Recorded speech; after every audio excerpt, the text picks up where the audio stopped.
నమస్తే, welcome to our channel. నేను సౌజన్య. TDP social media టీంకి చంద్రబాబు నాయుడు గారు దిశానిర్దేశం చేశారు అన్నట్టుగా వినిపిస్తుంది.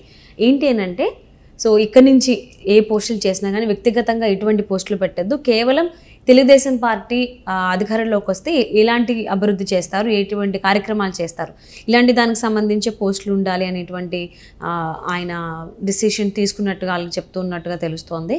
దీనికి సంబంధించి వైసీపీ టీం అంతా కూడా సంబరాలు చేసుకుంటున్నట్టుగా వినిపిస్తోంది. అసలు ఎందుకు సంబరాలు చేసుకుంటున్నారు, ఏ ఉద్దేశంతో ఏంటి, ఈ అంశానికి సంబంధించి మనతో మాట్లాడడానికి, వారి విశ్లేషణ మనతో పంచుకోవడానికి ఈరోజు మనతో పాటు ఉన్నారు senior journalist, senior political analyst CS Rao garu ఉన్నారు. వారితో మాట్లాడదాం. నమస్తే అండి. నమస్తే సౌజన్య. అంటే చంద్రబాబు నాయుడు గారు వాళ్ళ అంటే టీడీపీ డిజిటల్ టీంకి అంటే ఇటువంటి పర్సనల్ అటాక్ కైండ్ ఆఫ్ పోస్టులు ఏం చేయకండి, ఓన్లీ మనం అధికారంలోకి వస్తే ఏ కైండ్ ఆఫ్ డెవలప్మెంట్స్ చేస్తాం ఏంటి, దానికి సంబంధించిన పోస్టులే చేయండి అని అంటే వైసీపీ వాళ్ళు ఎందుకు సంబరాలు చేసుకుంటున్నారు? ఒకటి ఏంటంటే, సోషల్ మీడియాని వేదికగా చేసుకొని మాత్రమే రాబోయేటువంటి ఎన్నికల ఫలితాలు ఉంటాయని చెప్పి భావిస్తున్నారు రాజకీయ వర్గాలు. ఎందుకనంటే తెలంగాణ ఎన్నికలను కనుక చూస్తే, తెలంగాణ ఎన్నికల్లో మీడియా సపోర్టు కాంగ్రెస్ పార్టీకి ఎక్కడా లేదు. మొత్తం మీడియా ఆల్మోస్ట్ 90% మీడియా బీఆర్ఎస్ పార్టీకి సపోర్ట్ ఉంది. వాళ్ళ ఆధీనంలోనే ప్రధానమైనటువంటి మీడియా అంతా కూడా ఉంది.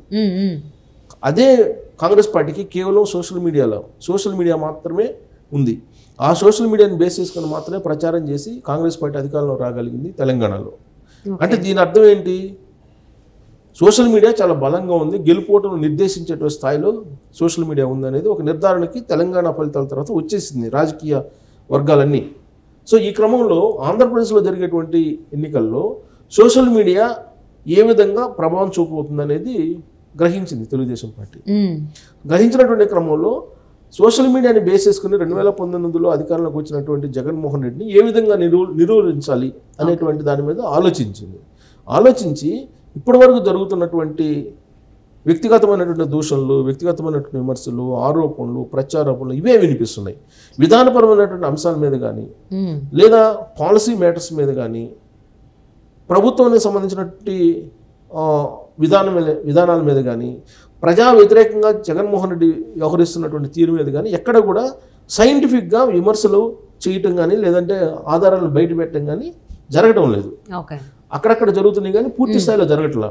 కేవలం అక్కడ షర్మిలాని, లేదంటే జగన్మోహన్ రెడ్డి వ్యక్తిగతమైనటువంటి బిహేవియర్ గురించి, లేదంటే భారతీ రెడ్డి చేసేటువంటి కార్యక్రమాల గురించి, ఇట్లా రకరకాలుగా కొన్నిసార్లు ప్రైవేటు అంశాలను కూడా సోషల్ మీడియాలో చాలా హైలైట్ చేస్తూ వెళ్ళిపోయారు. బెడ్రూమ్లో కూడా తొంగిసేశారు కొన్ని సందర్భాల్లో. అటు వాళ్ళు ఇటు వాళ్ళు ఇద్దరు కూడా, YSR Congress party social media, అలాగే తెలుగుదేశం పార్టీ సోషల్ మీడియా ఇద్దరు కూడా ఆ విధమైనటువంటి పోటాపోటీగా రకరకాలుగా క్యాంపెయిన్ చేశారు. ఆ క్రమంలో కేసులు అయ్యాయి, చాలామంది కేసులు ఎదుర్కొన్నారు. ఇవన్నీ ఒక ఎత్తు. అయితే ఇప్పుడు ఆ విధంగా ప్రవోక్ చేయడానికి ఇప్పుడు వైఎస్ఆర్ కాంగ్రెస్ పార్టీ రెడీగా ఉంది సోషల్ మీడియా. కాబట్టి వాళ్ళ వలలో పడద్దు అని చెప్పి తెలుగుదేశం పార్టీ అధినేత చంద్రబాబు నాయుడు తెలుగుదేశం పార్టీ సోషల్ మీడియాతో ఒక దిశానిర్దేశం చేశారు. ఎందుకు అనంటే, ఇప్పుడు వైఎస్ఆర్ కాంగ్రెస్ పార్టీ కనుక పర్సనల్ ఇష్యూస్ని, ఒక సీరియస్ ఇష్యూ జరుగుతున్నప్పుడు పర్సనల్ ఇష్యూస్ని తీసుకొస్తున్నారు. జగన్మోహన్ రెడ్డిని తీసుకుందాం. జగన్మోహన్ రెడ్డి గత ఏడాది కాలంగా కూడా ఆయన చేస్తున్నటువంటి క్యాంపెయిన్ ఏంటి? Power star, marriage star, package star, ఇవే కదా. సో అది పవర్ స్టారు, మ్యారేజ్ స్టారు, లేదంటే ప్యాకేజ్ స్టారు, ఇవి చర్చలోకి వెళ్ళినందువల్ల అది వ్యక్తిగతమైన అంశం. అంతే తప్ప అది ప్రభుత్వ వైఫల్యాలని ఏవైతే ఉన్నాయో వాటిని చర్చలోకి రాకుండా ఇవి అడ్డుపడుతున్నాయి. సో ఒక సంవత్సరం కాలం నుంచి ఇదే నడుస్తుంది. వైఎస్ఆర్ కాంగ్రెస్ పార్టీకి సంబంధించిన సోషల్ మీడియా ఏదైనా ఒక ఇష్యూ వచ్చినప్పుడు, సపోజ్ ఒక ఇసుకు సంబంధించినటువంటి ఒక ఇష్యూ వచ్చింది, ఒక ఇష్యూకి సంబంధించినటువంటి సిండికేటు, దాని వ్యవహారం, దానికి సంబంధించిన అవినీతి, వీటన్నీ వచ్చినప్పుడు సీరియస్గా చర్చ జరుగుతున్నప్పుడు ఈ లోపల ఏదో ఒక సోషల్ మీడియాలో అటు చంద్రబాబు నాయుడు గురించో, లేదా లోకేష్ గురించో, లేదా బ్రాహ్మణి గురించో, లేదా భువనేశ్వర్ గురించో ఏదో ఒకటి పోస్ట్ చేస్తారు. దాంతో మొత్తం టాపిక్ డైవర్ట్ అయిపోతుంది, నాన్ సీరియస్ అయిపోతుంది. టాపిక్ ఏమో అటు వెళ్ళిపోతుంది, అసలు ఇష్యూ పోతుంది. సో కాబట్టి అందుకే ఇవన్నీ గమనించిన తర్వాత తెలుగుదేశం పార్టీ అధినేత చంద్రబాబు నాయుడు చాలా క్లియర్ కట్ ఒక డైరెక్షన్ ఇచ్చారు ఐటీడీపీకి. ఏమిచ్చారంటే, ఇక నుంచి సోషల్ మీడియా ఒక ప్రభుత్వ వ్యతిరేక విధానాలు, లేదా ప్రజా వ్యతిరేక విధానాలు ఏ విధంగా అయితే తీసుకుంటుంది ఆంధ్రప్రదేశ్ ప్రభుత్వం, వాటి మీద మాత్రమే విశ్లేషణ కానీ ఉండాలి, లేదంటే వాటి మీద మాత్రం సమాచారం ఉండేలా పోస్టులు చేయాలి, అంతేగాని వ్యక్తిగతంగా వెళ్ళొద్దు. ఇప్పుడు మొన్నటి వరకు ఏం జరిగింది, కొడాలి నాని మీద వ్యక్తిగతంగా వెళ్ళింది, అలాగే వల్లభనేని వంశీ మీద వ్యక్తిగతంగా వెళ్ళారు.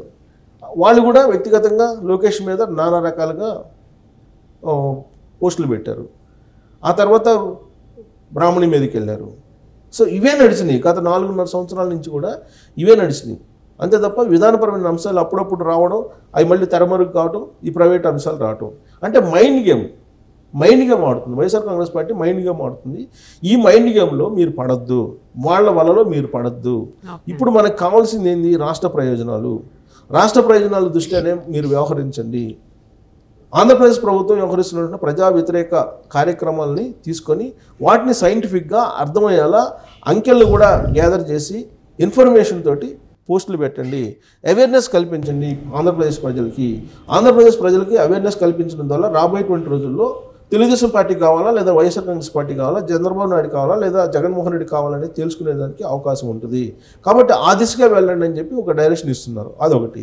రెండేంటంటే, ఒకవేళ తెలుగుదేశం పార్టీ అధికారంలోకి వస్తే ఏం చేయబోతుంది సమాజానికి, తెలుగు సమాజానికి కానీ లేదా ఆంధ్రప్రదేశ్కి కానీ ఏం చేయబోతుంది అనే దాన్ని మీరు కళ్ళకి కట్టినట్టు చూపించేటువంటి ప్రయత్నం మీరు సోషల్ మీడియా వేదికగా చేయండి అనేటువంటి ఒక clear cut direction Chandrababu Naidu ఇవ్వడం జరిగింది.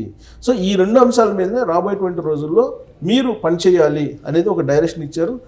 ఒకవేళ YSR Congress party social media provoke చేసినా కానీ మీరు టెంప్ట్ కాకుండా విధానపరమైనటువంటి అంశాలను మాత్రమే టచ్ చేయండి అనేటువంటి విషయాన్ని చంద్రబాబు నాయుడు చాలా క్లియర్ కట్గా చెప్పారు. అంటే రాబోయేటువంటి రోజుల్లో ప్రజల్ని అవేర్నెస్ చేయడానికి ఇప్పుడు 4.5 ఏళ్లలో జగన్మోహన్ రెడ్డి ఏమేం చేశారు, ఆంధ్రప్రదేశ్ని ఎంత అప్పుల్లోకి తీసుకెళ్లారు, అలాగే బటన్ నొక్కడం ద్వారా ఎంత ఖర్చు చేయింది, అలాగే ఖర్చు ఎంత పెరిగింది, ద్రవ్యోల్బణం ఎంత పెరిగింది, ఇచ్చేటువంటి సంక్షేమ పథకాలకి సమాంతరంగా ఏ విధంగా ఖర్చులు పెరిగాయి, మద్య నిషేధం వల్ల ఎంత నష్టం జరుగుతుంది, ఇసుక ధరలు పెంచడం వల్ల ఎంత జరుగుతుంది, రాష్ట్రంలో ప్రాజెక్టులు పూర్తిగా వల్ల జరుగుతున్న నష్టం ఏంటి, వీటన్నిటిని సైంటిఫిక్గా వివరించండి. అంటే ప్రభుత్వం చేసినటువంటి వైఫల్యాలని ఎత్తి చూపడం తప్ప వేరే ఇంకేమీ చేయొద్దు. అంతే. ప్రవోక్ చేసినా కానీ మీరు టెంప్ట్ కావద్దు, వ్యక్తిగతమైన విమర్శలకు పోవద్దు, మీరు వెళ్ళొద్దు. ఒకవేళ వాళ్ళు చేసినా కానీ దానికి రిప్లై ఇవ్వద్దు అని చెప్పి చంద్రబాబు నాయుడు చాలా క్లియర్ కట్ గా తెలుగుదేశం పార్టీ సోషల్ మీడియాకి చెప్పడం. అంటే రియాక్ట్ అవ్వద్దు అని చెప్పినంత మాత్రాన టీడీపీ వాళ్ళని వైసీపీ వాళ్ళు ఎందుకు హ్యాపీ ఫీల్ అవ్వడం, అసలు అక్కడ ఏముంది దాగి అసలు అర్థం కావట్లేదు. అంటే ఇప్పటి వరకు ఏంటి, వీళ్ళు ఏదో వ్యక్తిగతంగా చేస్తే వాళ్ళు కూడా వ్యక్తిగతంగా వస్తున్నారు. సో దాంతో వ్యక్తిగతమైన విమర్శలు ఉండవు అనే దానికి వాళ్ళు అంటే మూలాలు తీస్తున్నారు. ఇప్పుడు జగన్మోహన్ రెడ్డికి సంబంధించినటువంటి అంశాలను చాలా తీశారు.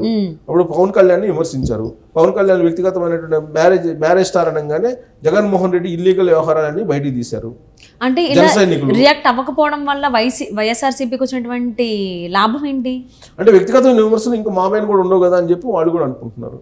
ఓకే, అంటే వాళ్ళైతే చేయడానికి అయితే ప్రిపేర్డ్ గా ఉన్నారా? అంతే. ఓకే, వాళ్ళు కూడా విధానపరమైన అంశాలకు రావాలి, వాళ్ళు కూడా రావడానికి సిద్ధపడుతున్నారు. సో ఇద్దరు కనుక సైంటిఫిక్ గా వచ్చి సమాజంలో జరుగుతున్న అంశాల మీద శాస్త్రీయంగా కనుక విమర్శలు ప్రతి విమర్శలు చేసుకుంటే అది రియల్ యుద్ధం ఉండే అవకాశం ఉంది. అండ్ దట్టు ప్రజెంట్ సిచ్యువేషన్ లో సొసైటీలో సోషల్ మీడియా ఇంపాక్ట్ చాలా ఎక్కువగా ఉంది. సో దాన్ని పాలిటిక్స్ ఖచ్చితంగా ఎప్పటి నుంచో లాస్ట్ ఫ్యూ ఇయర్స్ నుంచి చూసుకున్నట్లయితే ఖచ్చితంగా పొలిటీషియన్స్ బాగా వాడుకుంటున్నారు. ఇది నేను అనుకోవటం ప్రశాంత్ కిషోర్ కలిశారు కదా చంద్రబాబు నాయుడిని, నేను అనుకోవడం ప్రశాంత్ కిషోర్ ఇచ్చిన డైరెక్షన్ అనుకుంటున్నాను. మేబీ ఇప్పుడు కాదు, ఒక 10 years బ్యాక్ నుంచి 4.5 సంవత్సరాల నుంచి కూడా విధానపరమైన అంశాల మీద ఎక్కడ చర్చ జరగాల సోషల్ మీడియా వేదికగా. సో అది గమనించి ప్రశాంత్ కిషోర్ చంద్రబాబు నాయుడికి బహుశా నేను అనుకుంటూ సూచించుంటాడు, మీరు విధానపరమైన అంశాల మీద పోండి, జగన్మోహన్ రెడ్డి బౌల్డ్ అయిపోతాడు, జగన్మోహన్ రెడ్డి అన్ని విధానపరమైన అంశాల్లో రాంగ్ స్టెప్స్ చేశారు, అంటే మన 3 to 4 hours కూర్చుని మీటింగ్ అయ్యారనే దాంట్లో చెప్పుంటారు అనుకుంటున్నాను నేను, ప్రశాంత్ కిషోర్ చెప్పుంటారు అనుకుంటున్నాను. ఓకే, సో మరి దిశానిర్దేశం చేశారు టీడీపీ డిజిటల్ టీంకి చంద్రబాబు నాయుడు గారు. సో అది వాళ్ళకి ఎంతవరకు ఇంపాక్ట్ చూపిస్తుంది ఏంటి, దానికి వైఎస్ఆర్సీపీ వాళ్ళు ఎందుకు హ్యాపీ ఫీల్ అవుతున్నారు, వాళ్ళు దాన్ని ఏ విధంగా ఫేస్ చేస్తారనేది. అంటే ఎందుకు హ్యాపీ ఫీల్ అవుతున్నారు? మీ వ్యక్తిగత విమర్శలు చేసినా కానీ ఎదురుదాడి ఉండదు, నా ఇష్టం, నేను ఇష్టం వచ్చినట్టు చేసుకోవచ్చు అని హ్యాపీ ఫీల్. సో అదే దాన్ని టీడీపీ వాళ్ళు ఎలా ఫేస్ చేస్తారు, ఏం పట్టించుకోకపోయినా వైఎస్ఆర్సీపీ వాళ్ళు ఏ విధంగా వాళ్ళని టార్గెట్ చేసి పర్సనల్గా అటాక్ చేస్తారనేది చూద్దామండి. Thank you so much for spending your